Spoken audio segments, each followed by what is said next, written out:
querido irmão etadiano, a paz do Senhor Jesus Cristo a você, aluno da ETAD, esta que é uma das mais tradicionais escolas de educação teológica do Brasil. Que satisfação para mim, Tiago Rosas, estar aqui participando deste momento tão especial com vocês para ministrar uma aula dentro do livro Doutrina de Deus. Você certamente tem esse livro em mãos, comentado por vários autores do nosso país, Alex Esteves, Altair Germano, Fábio Tavares, Gunnar Berg, e por misericórdia de Deus também eu, Tiago Rosas, com toda a coordenação do pastor e mestre Cláudio Honor de Andrade.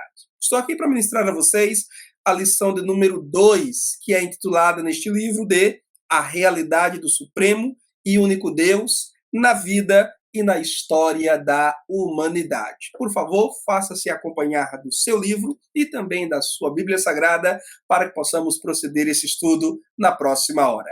O nosso esboço desta lição traz 5 tópicos. O primeiro deles é a realidade de Deus na criação. O segundo, a realidade de Deus na era patriarcal. Terceiro, a realidade de Deus sobre a nação de Israel. Quarto, a realidade de Deus entre os gentios. E por último, a realidade de Deus na encarnação do Filho. Nossos 3 objetivos básicos com o estudo desta lição são esses. Primeiro, perceber a realidade de Deus ao longo da história da humanidade. Segundo, compreender que a encarnação do Verbo Divino é testemunho irrefutável de que Deus é real. E, finalmente, entender que seria impossível conhecermos a Deus se não fosse por sua própria iniciativa de revelar-se a nós. Aliás, voltando-nos para o subtítulo geral do livro que temos em mãos, está dito: o Deus da Bíblia Sagrada, único, vivo, verdadeiro, e atenção para o quarto predicado, revelado. Não estamos aqui estudando nesse livro sobre um Deus distante, impossível de ser conhecido e com quem não possamos ter qualquer tipo de relacionamento. Não estamos estudando mistério indecifrável. Não. Estamos estudando Deus vivo, real, verdadeiro, e que, pelas páginas da Bíblia Sagrada, ele tem se revelado ao mundo desde sempre. Deus se revela na criação, a chamada teologia natural, mas ele também se revela na Bíblia Sagrada, que é a sua palavra, e na pessoa bendita de seu Filho, Jesus Cristo, que é Deus encarnado. Falaremos disso no avançar do nosso estudo. Bem, na introdução que eu escrevi aí para vocês, porque o capítulo 2 nesse livro é de minha autoria, eu comento que por convicção bíblica quanto à realidade do Deus Supremo, fazemos ferrenha oposição a 3 grupos. Ou seja, nós partimos já, quando vamos estudar sobre a realidade do Deus verdadeiro ao longo da história, nós já partimos de uma posição que é antagônica, que é contrária a 3 posições muito populares defendidas entre os descrentes ou falsos crentes em todo o mundo e em toda a história da humanidade. São essas 3 posições. Primeiro, nós nos opomos, evidentemente, aos ateus, porque nós somos teístas. Nós cremos na existência de Deus. Os ateus, esse prefixozinho a na língua grega aponta para ausência ou negação, e theos, você já sabe, é Deus. Portanto, o ateu é aquele que nega a existência de Deus. Nós nos opomos a eles. Segundo grupo, com o qual nós não dialogamos e contra o qual fazemos oposição, é o grupo dos agnósticos. A, novamente, significa ausência ou negação, e gnóstico vem de gnosis no grego, que significa conhecimento. Os agnósticos, de forma geral, eles negam ser possível conhecer a Deus. Eles estão em cima do muro, eles nem afirmam e nem negam a existência de Deus, mas dizem que é impossível, pelo intelecto, pela razão humana, concluirmos a favor ou contra a existência de Deus. São incrédulos ao seu modo. Nós também nos opomos a eles porque acreditamos peremptoriamente que a partir da revelação de Deus na natureza, a partir da revelação de Deus na Bíblia e a partir da revelação de Deus em Jesus Cristo, é sim perfeitamente possível não só conhecer, mas conviver, relacionar-se com esse Deus que é verdadeiro. E o terceiro grupo com o qual nós nos opomos é o grupo dos pagãos idólatras, porque esse é um outro problema.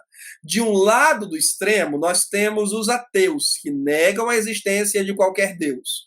Do outro lado da mesma corda, nós temos os ateus pagãos, ou melhor, os ateus pagãos não, os pagãos idólatras, que diferentemente dos ateus, mas tão errados quanto eles, adoram vários deuses. Se o ateu nega a existência de qualquer deus, o pagão admite a existência de vários deuses e os venera, e os adora, e lhes oferece culto, sacrifício. São os politeístas. Ateu não crê em nenhum deus. Poli quer dizer muitos. Theos, Deus. O politeísta, ele crê em muitos deuses. Ele venera vários deuses. Deixe-me só dizer uma coisa aqui a vocês. Nenhuma nação em toda a história da humanidade professou conjuntamente o ateísmo. Nenhuma nação jamais reclamou a inexistência de Deus. Ateus você sempre vai encontrar em toda a história da humanidade, mas uma nação ateia você não encontra. Olhando no retrovisor da história, vasculhando seus livros de história que você tem em casa, você não vai encontrar.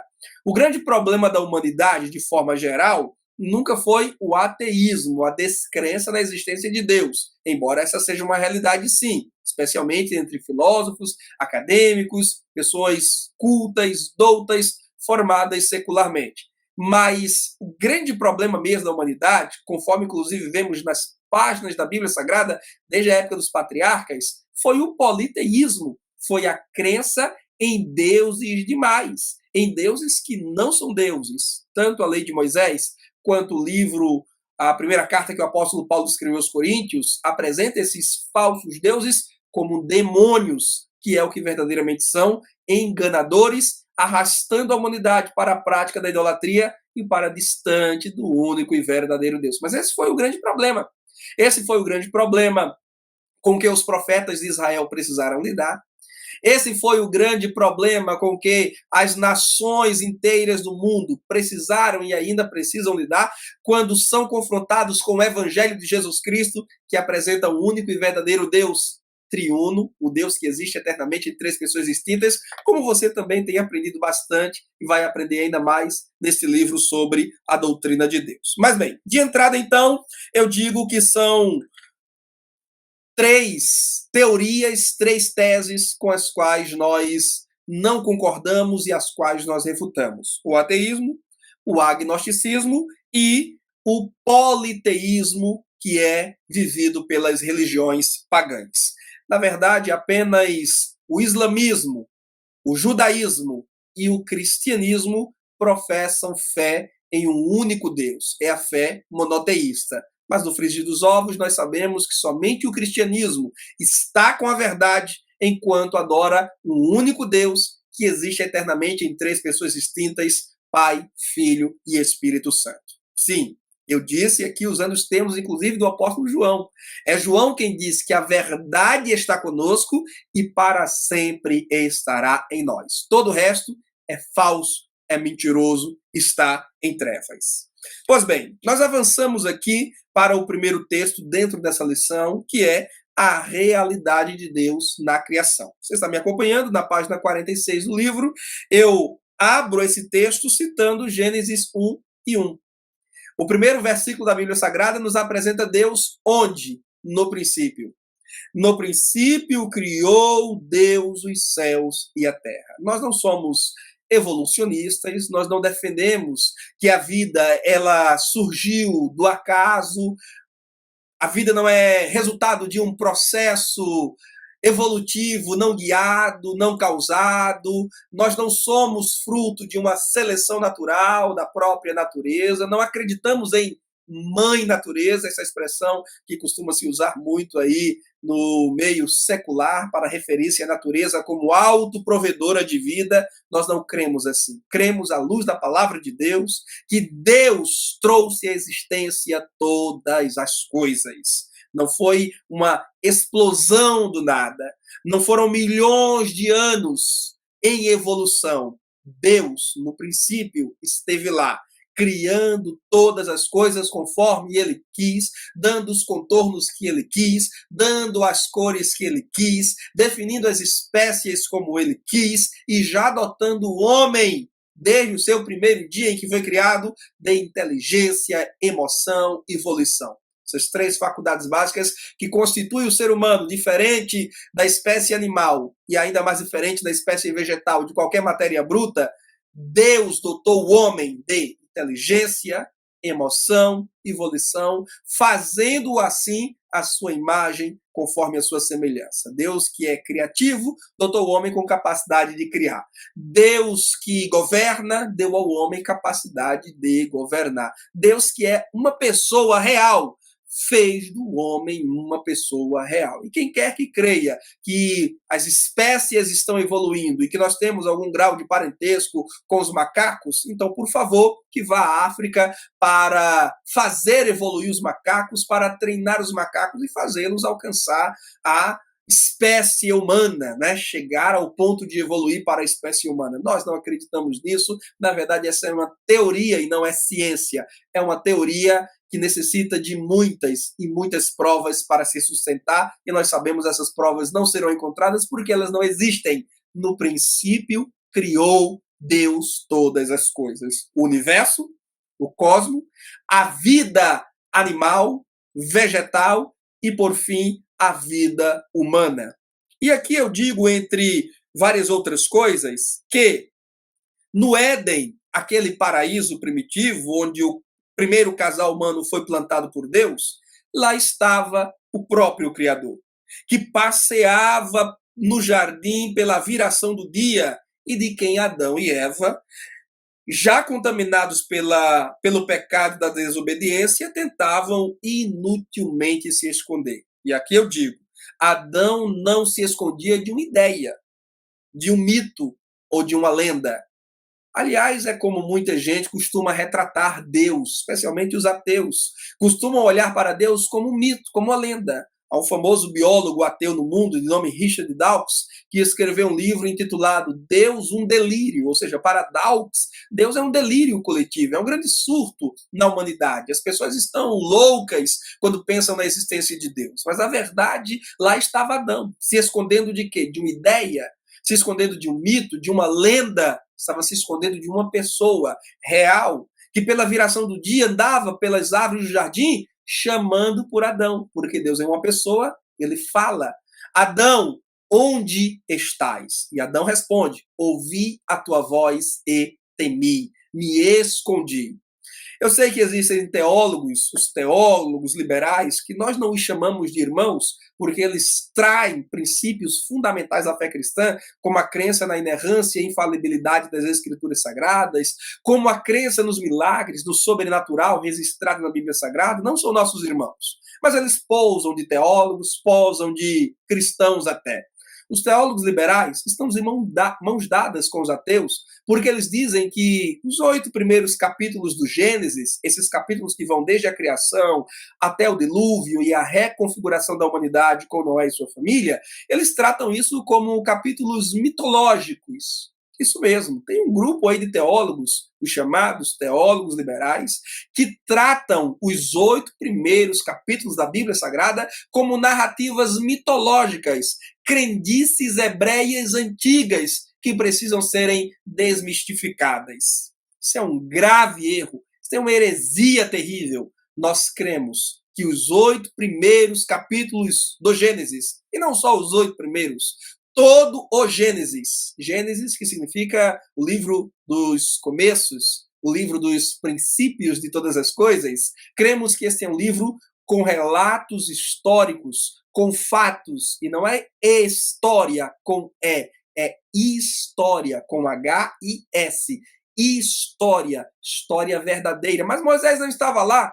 Como ele poderia registrar? Como ele poderia relatar com fidedignidade, com precisão, a criação de todas as coisas? A criação e a queda do primeiro casal? Deus conversando com Adão e Eva, punindo-os e expulsando do jardim? Se Moisés, que é apontado pela tradição judaica como autor deste livro não estava lá. Ora, além da tradição oral que foi passando de pai para filho, Adão passou para os seus filhos, os filhos para os filhos, até chegar a Moisés, nós ainda temos a assessoria divina.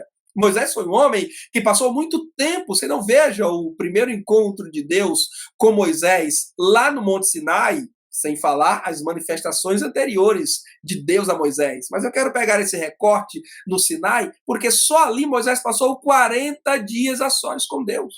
Moisés era um homem de muita oração. Moisés era um homem que recebia revelação direta de Deus, não só sobre o passado e o presente, mas também sobre o futuro, porque ele profetizou a vinda do Messias, o profeta semelhante a mim, e a ele ouvireis, disse Moisés à congregação de Israel. Pois bem, Deus pode, Deus que é conhecedor de todas as coisas, Deus que é onisciente, Deus que esteve lá no princípio, modelando o universo, trazendo a existência à humanidade, muito bem pôde ter, com riqueza de detalhes, revelado a Moisés como tudo aconteceu, para que ele, com fidedignidade, registrasse nas páginas santas da nossa Bíblia, que hoje nós podemos ler e ter a garantia, a certeza de que estamos diante não de lendas, não de fábulas, não de mitos, mas diante da verdade histórica. No princípio, Deus estava lá, criando todas as coisas, com o poder da sua palavra, trazendo à existência as coisas que não existiam, como se elas já existissem. Lá estava Deus criando a vida, lá estava Deus criando o homem, lá estava Deus dotando o homem de inteligência, de sabedoria. O homem nunca falou uga, uga, uga. Desde o primeiro dia que Deus criou o homem, Deus o dotou de inteligência, de fala, capacidade de governo, de relacionamento. Quando Deus cria Eva da costela de Adão e apresenta a ele, celebrando assim o primeiro casamento na história da humanidade, Adão já soltou uma bela poesia, um belo poema para Eva, dizendo: esta sim é carne da minha carne e osso dos meus ossos. Portanto, será chamada varoa, pois que do varão foi tomada. Isso demonstra que Adão já era um homem inteligente, adulto e capaz. Devido à presença do pecado, foram expulsos daquele paraíso primitivo que era o Éden, o que demonstra que o Deus que criou é também o Deus que governa, é o Deus dominador. Nós não somos deístas, não cremos no Deus que criou todas as coisas, estabeleceu leis físicas, criou a humanidade ou criou alguma coisa lá atrás, deu pontapé na evolução, porque em geral os deístas são evolucionistas, chegou à espécie humana que está agora ao seu próprio governo, ao próprio léu. Não cremos assim. Cremos no Deus que criou, num Deus que está presente, num Deus que governa, num Deus que estabeleceu não só leis físicas, mas também leis espirituais, que devem ser obedecidas, e quando transgredidas, são transgredidas para próprio prejuízo da humanidade. Deus provou isso lá no Éden, expulsando Adão e Eva daquele perfeito jardim onde eles poderiam morar, constituir família, e a partir dali a humanidade inteira desfrutaria de muita bênção se o nosso primeiro ancestral não tivesse pecado. Pecaram, Deus, que é pai, mas é também juiz, o julgou, expulsando-os dali. Bem, feitas essas observações, a gente chega no texto de número 2, na página 48, que é a realidade de Deus na era patriarcal. Os patriarcas viveram muitos séculos, costumava-se viver muito, e na verdade não fosse pela intromissão do pecado na humanidade, não haveria morte. Adão estaria vivo até hoje, Adão que viveu quase 1 milênio. Essa longevidade que os patriarcas experimentaram demonstrava o projeto inicial de Deus, ou sinalizava para a vontade inicial de Deus, que era os homens viverem para sempre, não morrerem. A morte, ela é uma realidade porque o pecado tornou-se uma realidade. O apóstolo Paulo diz que o salário do pecado é a morte. Mas, a despeito da morte ter entrado, Deus ainda concedeu aos patriarcas longevidade, viveram muito. E aí a gente lê os relatos do Gênesis e vê uma sucessão de grandes patriarcas na história da humanidade. Nomes como, por exemplo, o próprio Adão, nomes como Noé, com quem a humanidade foi reconstruída. Você sabe que nos dias de Noé, a humanidade havia se corrompido espiritual, moral e socialmente, em níveis tão alarmantes que Deus disse: é preciso intervir. Vou destruir a humanidade inteira e a partir de Noé farei uma nova geração. Deus concedeu 100 anos àquela geração. O livro do Gênesis não registra isso, mas a gente vai para as cartas petrinas do Novo Testamento e vê, por exemplo, o apóstolo Pedro fazendo menção de Noé como pregoeiro da justiça, o que sinaliza para nós que Noé, durante todo o tempo em que ele construía a arca pregando a justiça, anunciando a vingança de Deus contra os ímpios, como a igreja hoje faz. A igreja hoje está chamando o mundo inteiro a vir para dentro da arca. A igreja hoje está proclamando o grande amor de Deus, mas ao mesmo tempo o juízo vindouro que cairá sobre os descrentes. Felizmente, a humanidade nos dias de Noé não deu crédito em sua pregação, não ouviu a sua mensagem, acabou persistindo na prática da imoralidade, do crime, da violência e de todos os outros pecados nefastos. Não houve solução.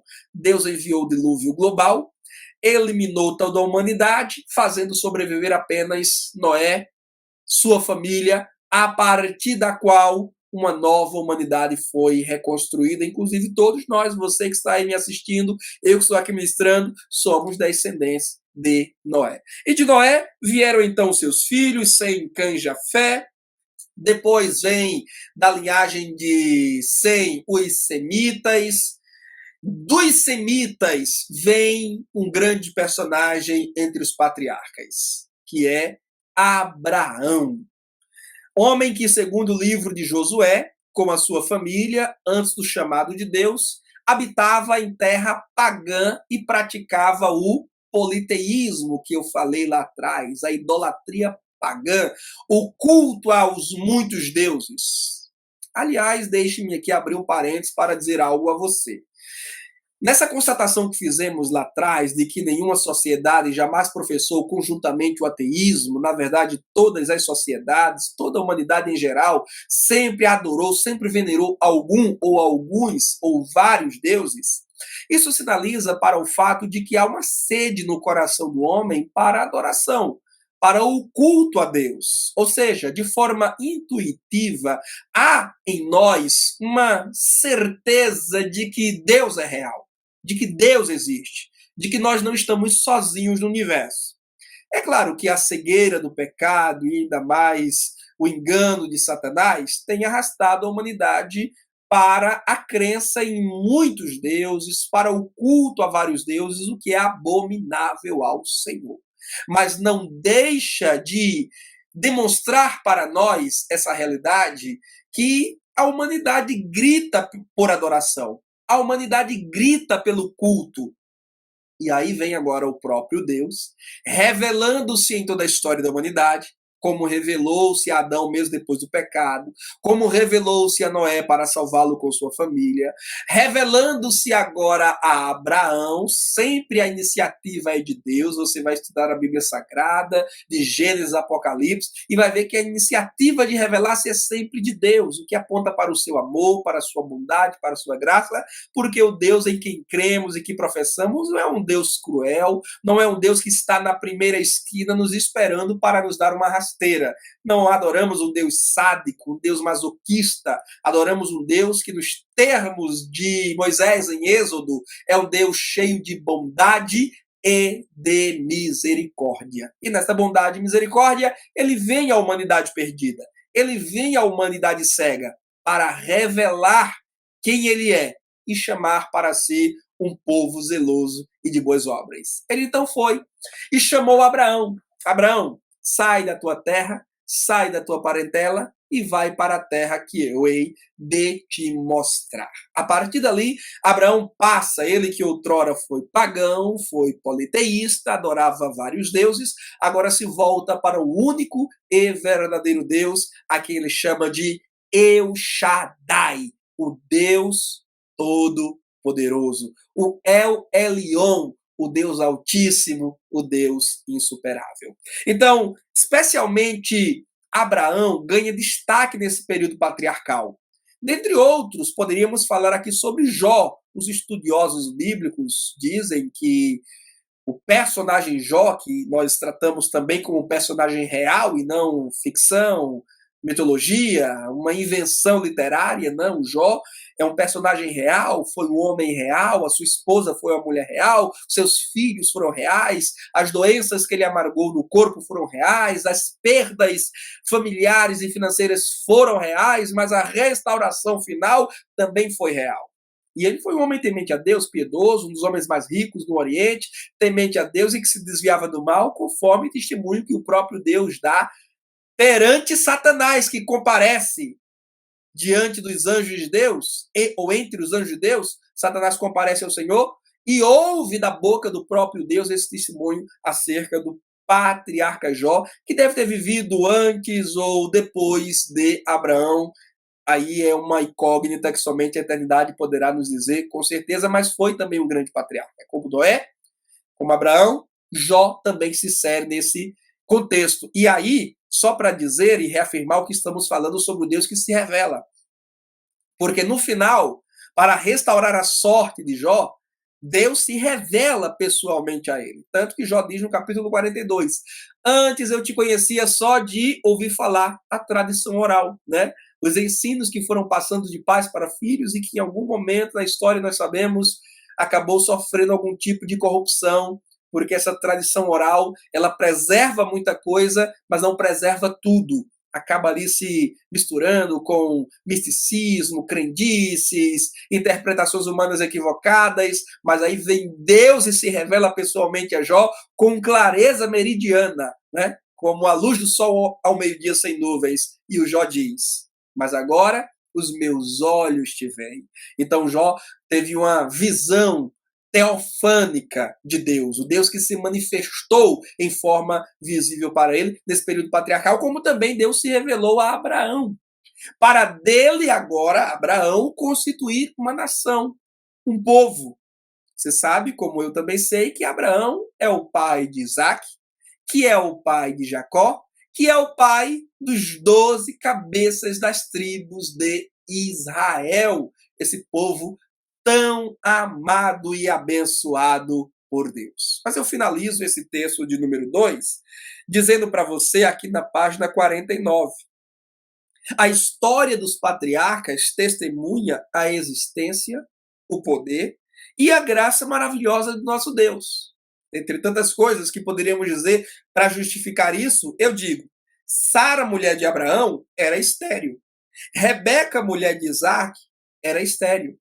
Raquel, mulher de Jacó, era estéril. Veja aqui, pai, filho e neto. Os três tiveram casamentos com mulheres estéreis. Mas Deus havia prometido dar a Abraão um filho e dele uma grande descendência tão numerosa, mais até que as estrelas do céu ou os grãos de areia no mar. Como poderá isso ser se a própria esposa de Abraão é estéril? Mas uma vez Deus curando, tirando, removendo a esterilidade de Sara e lhe dando filho Isaac, Isaac agora, por sua vez, casa-se com Rebeca, que tem o mesmo impedimento, é estéril. E aí, a promessa falharia? Os planos de Deus seriam frustrados? Deus retira a esterilidade de Rebeca e dá 2 filhos, Jacó e Esaú. Em Jacó, Deus promete levar adiante esta promessa de dar grande descendência, de dar um povo do qual inclusive viriam reis. Mas tem um detalhe: Jacó casa-se com Raquel, que também é estéril. Mas a Bíblia Sagrada demonstra o poder de Deus, a graça de Deus, curando a esterilidade dessas 3 mulheres, para levar a cabo a promessa que o Senhor tinha feito. Por isso eu digo aqui que, por pura, graciosa e miraculosa intervenção divina, é que essas mulheres puderam dar à luz à grande nação, as 3 matriarcas da nação de Israel, né? Sara, Rebeca e Raquel. Por milagre de Deus, no ventre delas, elas puderam dar origem à grande nação israelita, que está de pé até hoje, em cumprimento das promessas do Senhor, o El Shaddai, o Todo-Poderoso. Aliás, a história de Israel, deste povo, que hoje sofre tanta violência e lida com o ódio dos povos vizinhos em sua volta, A história da existência de Israel é a história do poder de um Deus real, que é o nosso Deus. Porque nós adoramos o mesmo Deus de Abraão, de Isaac e de Jacó. Feitas essas ponderações, saltamos para o texto 3, na página 50, que é a realidade de Deus sobre a nação de Israel. Então, observe, Deus cria todas as coisas, Deus cria a humanidade, Deus julga a humanidade por conta do pecado, Deus reconstrói a humanidade a partir de uma família, a saber, a família de Noé. Deus vem, por meio, inclusive, de manifestações visíveis a olho humano, para chamar aqueles que ele quer para si, como, por exemplo, ao grande patriarca Abraão. A partir deste homem, Deus faz uma sucessão de milagres para trazer à existência um povo. Um povo por meio de quem viria o Messias, que é assunto mais lá para frente. A realidade de Deus sobre a nação de Israel. Tendo os patriarcas morrido, Deus permanece vivo. Deus não pode morrer, ele é eterno. Vigiando e governando soberanamente a história da humanidade. José, a quem o Senhor havia constituído governador do Egito, José, que era um dos filhos de Jacó, ministro da fazenda do faraó, já tinha descansado, bem como seus irmãos e o velho patriarca Jacó. Seus descendentes que habitavam o Egito se multiplicaram e foram oprimidos e escravizados por longos 4 séculos. Mas Deus estava lá, onividente. O que é onividência? É a capacidade de ver todas as coisas com perfeição de detalhes. Deus estava lá, onividente, contemplando todas as coisas.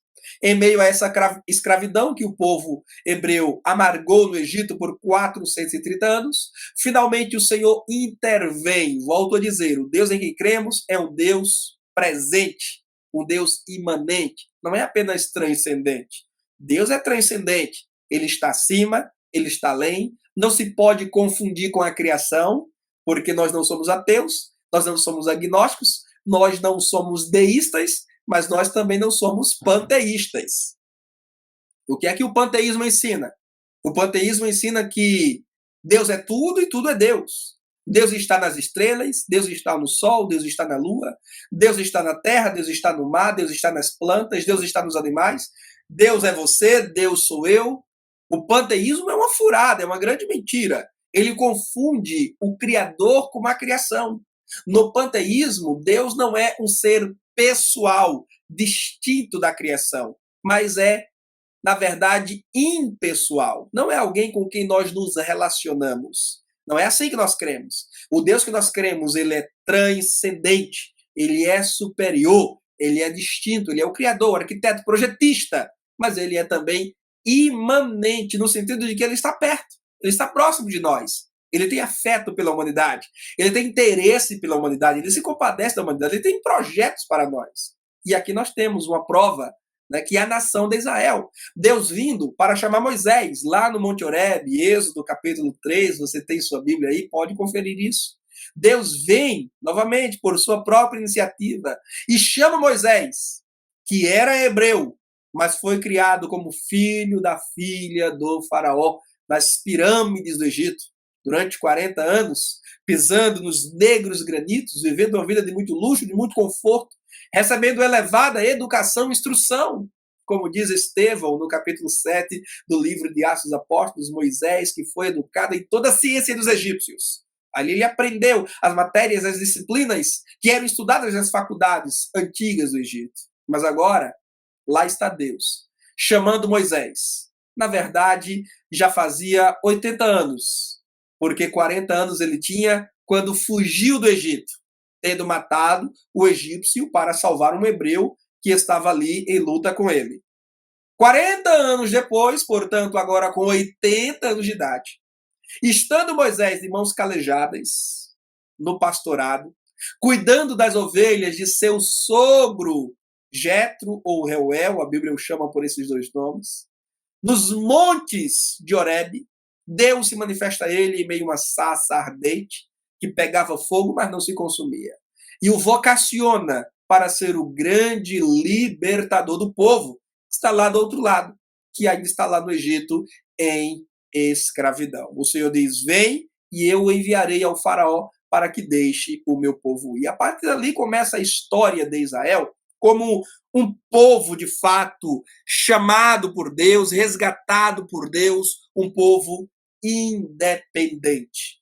40 anos foi a peregrinação de Israel no Egito, ou melhor, no deserto, depois da sua saída no Egito, até assentar-se finalmente na terra que até hoje pertence aos judeus, conforme promessa que Deus fez lá atrás a Abraão. Eu darei esta terra aos seus descendentes, porque a terra é de Deus e ele a entrega a quem ele bem quiser. E a história da nação de Israel, desde o livramento do Egito, as 10 pragas que Deus fez cair sobre o Egito, punindo o faraó, os seus deuses e os escravagistas, até os 40 anos de peregrinação, Deus provendo carne, Deus provendo água, Deus provendo livramento, Deus provendo vitória nas batalhas contra os inimigos. Tudo isso evidencia a presença de Deus, a realidade de Deus, que de alguma forma se fazia perceber ali ao povo. Durante o dia, a nuvem, durante a noite, a coluna de fogo.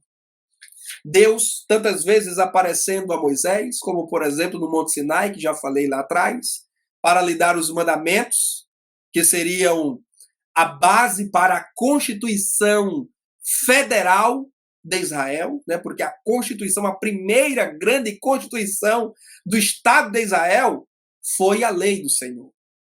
Foi o decálogo, os 10 mandamentos que Deus entregou e a partir dos quais toda a lei mosaica, em seus mais de 600 preceitos, veio a se desdobrar. Pois bem, a história da nação de Israel guarda muitas evidências da presença e do poder de Deus. Uma vez assentado, veio o período dos juízes, Deus levantando juízes em Israel, como Sansão, Jefté, Débora, para libertar o povo hebreu da opressão dos inimigos. Porque, infelizmente, por vezes o povo hebreu caía na idolatria, caía no pecado, caía na violência. Os inimigos de Israel eram levantados contra eles para castigá-los, mas Deus se compadecia do povo e levantava juízes. Olha o maravilhoso poder de Deus operando por meio de Sansão. Olha o maravilhoso poder de Deus operando por meio de Gideão. Olha o maravilhoso poder de Deus operando através de Débora. O período dos juízes também sinaliza para nós a presença, o poder e a misericórdia de Deus. Depois, o período dos juízes foi sucedido pelo período da monarquia, pelos reis de Israel, né? Começando com Saul, depois com Davi, em quem Deus estabeleceu uma dinastia e com quem Deus estabeleceu um pacto de trazer o Messias, Jesus Cristo, que na carne é descendente de Davi. Mas, infelizmente, nós sabemos que também durante o período dos reis de Israel, Israel que veio a se dividir em 2 reinos, Reino do Norte, Israel propriamente com 10 tribos, Reino do Sul, Judá, em coalizão com a tribo de Benjamim, formando esse Reino Sul, Reino de Judá, onde reinaram em sucessão descendentes de Davi. Ao norte foram não filhos de Davi, hebreus, israelitas, vários que se sucederam no trono. Infelizmente, a maioria absoluta dos reis do norte foram ímpios. Alguns do Reino Sul foram ímpios, outros foram piedosos, imitando o caráter de Davi. Mas o fato é que, devido aos pecados vários, opressão, injustiça social, violência e especialmente idolatria, Deus destruiu o reino norte de Israel.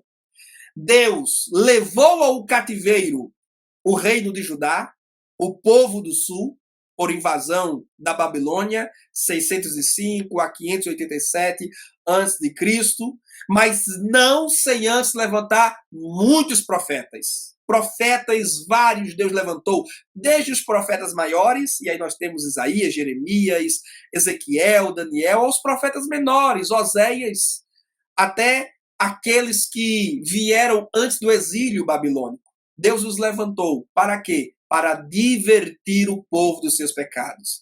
Para dizer a Israel, tanto ao norte quanto ao sul, que se voltasse para o Deus de Abraão, Isaque e Jacó, e somente a ele prestasse culto conforme a lei, que agora eles já tinham em mãos. Porque eles já tinham a revelação especial de Deus gravada em letras, em palavras. A Torá de Moisés, a lei do Senhor, já estava à disposição deles. Mas o que eles fizeram? Ignoraram a lei do Senhor, ignoraram os profetas do Senhor, de muitos deles ridicularizaram, a muitos deles mataram. A tradição judaica diz, inclusive, que Isaías, por exemplo, foi cerrado ao meio. Elias foi perseguido. Vários profetas foram mortos no norte, por exemplo, por Acabe e Jezabel, sem falar de outros reis terríveis. E o que sobrou finalmente, senão o julgamento de Deus. Porque, novamente, Deus é o Deus que cria, Deus é o Deus que abençoa, mas Deus também é o Deus que julga, porque ele é amor, mas é também fogo consumidor. E a história do povo de Israel guardam-nos registros do Deus que castiga um povo que, tendo recebido tantas bênçãos, como foi o povo de Israel, recebeu a terra, recebeu a lei, recebeu sinais e maravilhas que Deus operou. Como de Jesus, a quem muito é dado, muito será cobrado. Esse não é um princípio só neotestamentário, mas é um princípio que regula a experiência humana em toda a sua história. Muito Israel recebeu de Deus. Deus tinha todo o direito de muito cobrar de Israel. Infelizmente, Reino Sul destruído pelos assírios em 722 a.C.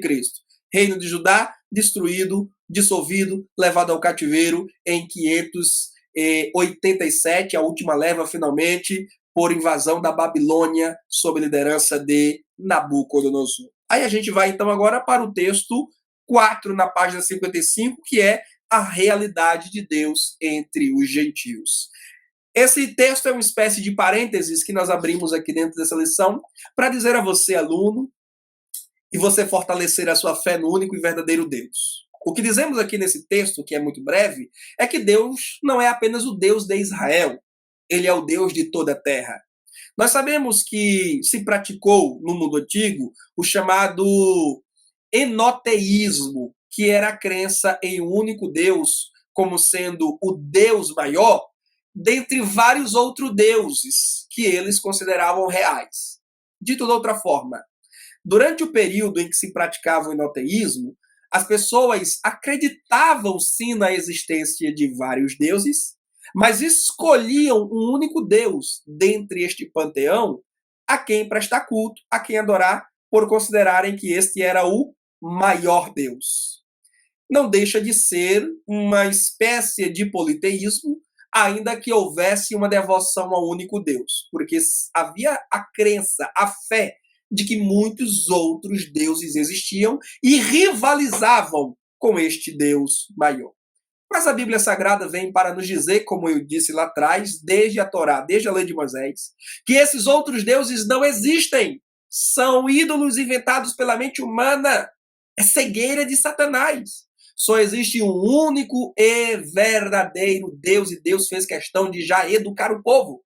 Se alguns patriarcas, se alguns hebreus, especialmente depois de 400 anos do Egito, vieram com essa crença enoteísta, agora, com a revelação especial da palavra de Deus, eles estavam cientes de que nenhum outro Deus existia, a não ser o Deus de Abraão, Isaac e Jacó, o El Shaddai, o Deus Todo-Poderoso, aquele que revelou-se a Moisés como o Yahvé, o Eu Sou o que Sou, o Deus autoexistente, o Eterno, louvado seja.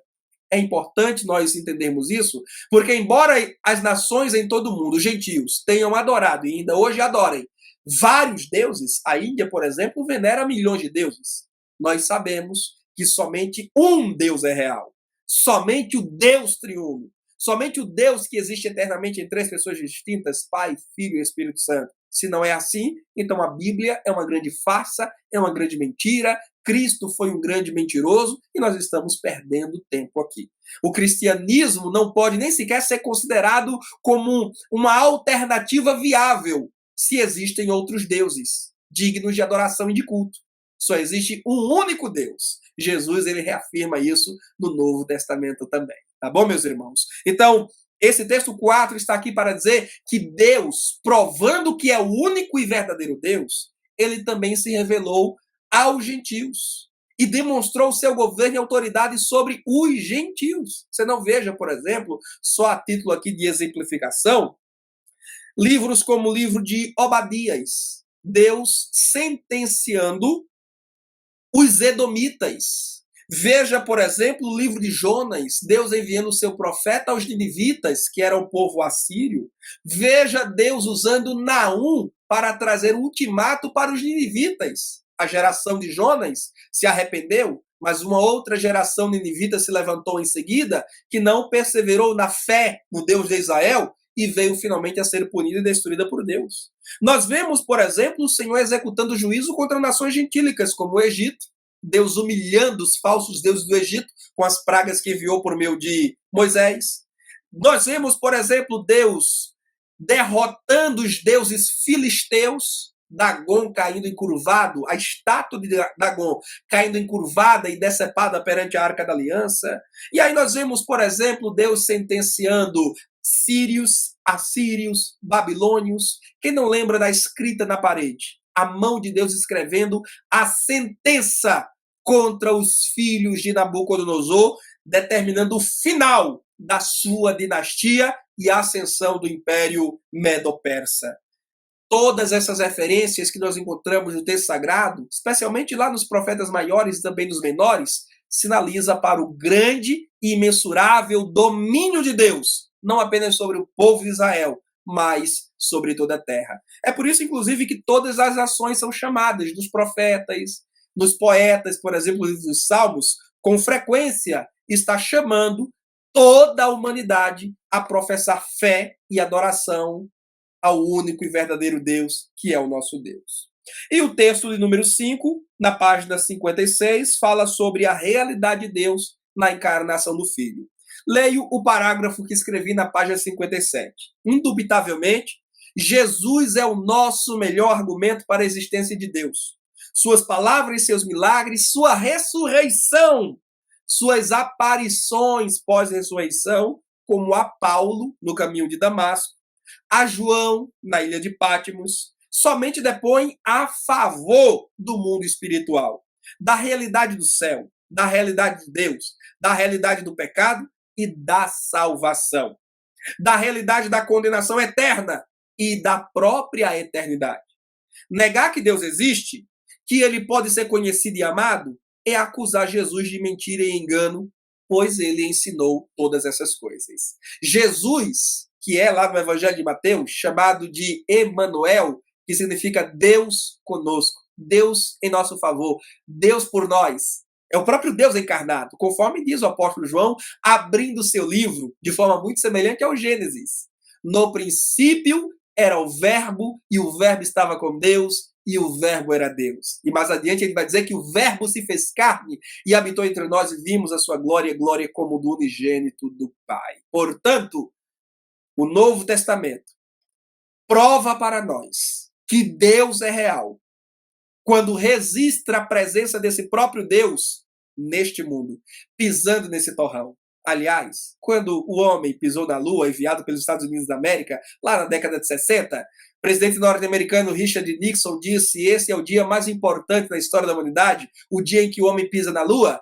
O famoso evangelista Billy Graham lá estava, repreendeu o presidente norte-americano e disse: presidente Nixon, o dia mais importante da história da humanidade não é o dia em que o homem pisa na Lua, foi o dia em que o próprio Deus encarnado pisou nesta terra em seu Filho Jesus Cristo.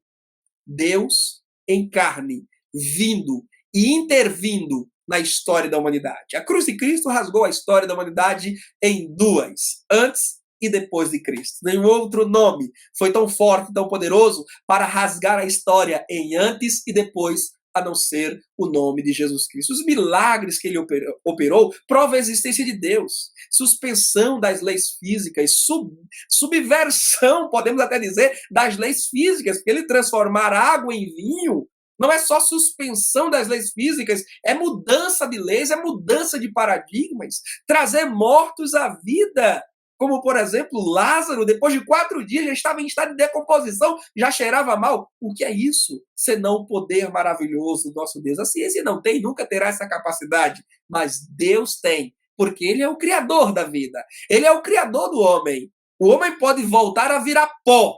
Deste pó, Deus pode trazer de volta o homem. Aliás, ele trará, né? Porque Jesus diz em João capítulo 5 que chegará o dia em que os mortos ouvirão a sua voz. E muitos ressuscitarão para a condenação eterna e outros para a vida eterna. Nós estaremos entre esses outros que ressuscitarão para a vida eterna. Deus nos ajude. Pois bem, Jesus é o nosso melhor argumento para a existência de Deus. Eu encerro, então, essa nossa lição com o último parágrafo que escrevi na página 58. A encarnação do Verbo Divino é testemunho irrefutável de que Deus é real. Está interessado nos rumos da humanidade e ele próprio interveio para nos dar a salvação que sem ele, de modo algum, poderíamos produzir. E que fique registrado, Jesus Cristo é o nome que dividiu a história em antes e depois, porque ele é o Senhor da história. Não é apenas um espectador frio e distante, nem apenas um pobre coadjuvante. Ele é o Senhor. O protagonista, o alfa e o ômega, o princípio e o fim, a primeira e a última letra da história, quem escreve é ele. Caro aluno etadiano, que Deus o abençoe, que esse nosso estudo tenha sido muito proveitoso. Convido você a ler na íntegra todo este capítulo que escrevemos para abençoar ainda mais a sua vida. Um grande abraço, até a próxima aula, querendo Deus.